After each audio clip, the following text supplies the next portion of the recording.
स्वामी समर्थ. नमस्कार मित्रांनो, सर्वांचे पुन्हा एकदा नवीन भागात स्वागत आहे. नवीन असाल तर आमच्या चॅनेलला सबस्क्राईब व लाईक करा. आज आपण वरुथिनी एकादशी व्रत कथा पाहणार आहोत. चैत्र महिन्याच्या कृष्ण पक्षात येणाऱ्या एकादशीला वरुथिनी एकादशी म्हणतात. या दिवशी भगवान विष्णू आणि भगवान श्रीकृष्ण यांची पूजा केली जाते. वरुथिनी एकादशीचे व्रत कन्यादान सारखे पुण्य प्रदान करते असे म्हटले जाते.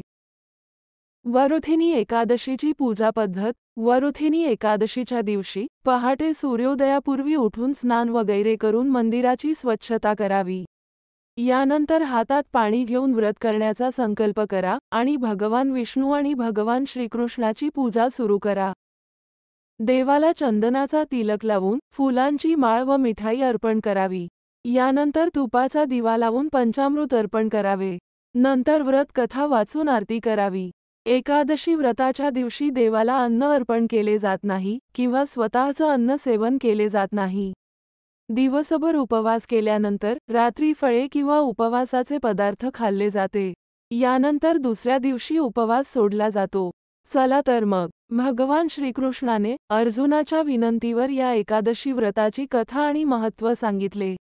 त्यांनी सांगितले की प्राचीन काळी रेवा अर्थात नर्मदा नदीच्या काठावर मांधाता नावाचा एक अत्यंत परोपकारी व तपस्वी राजा राज्य करीत होता. हा दानवीर राजा जेव्हा जंगलात तपस्या करत होता तेव्हा एक जंगली अस्वल आले आणि राजाचा पाय चावू लागले. ते अस्वल राजाला खेचून दाट जंगलात घेऊन गेले. तेव्हा राजाने तपस्या धर्माचे पालन करत विचलित न होता प्रभू विष्णूंची प्रार्थना केली. तपस्वी राजाची प्रार्थना ऐकून प्रभू विष्णू तेथे प्रकट झाले आणि सुदर्शन चक्राने अस्वलाचा वध केला, परंतु तोपर्यंत अस्वलाने राजाचा एक पाय खाल्ला होता. याने राजा मांधाता खूप दुःखी झाला. श्रीहरींनी त्यांच्या वेदना समजून पवित्र नगरी मथुरा येथे जाऊन प्रभूंच्या वराह अवताराची पूजा करण्यास सांगितले.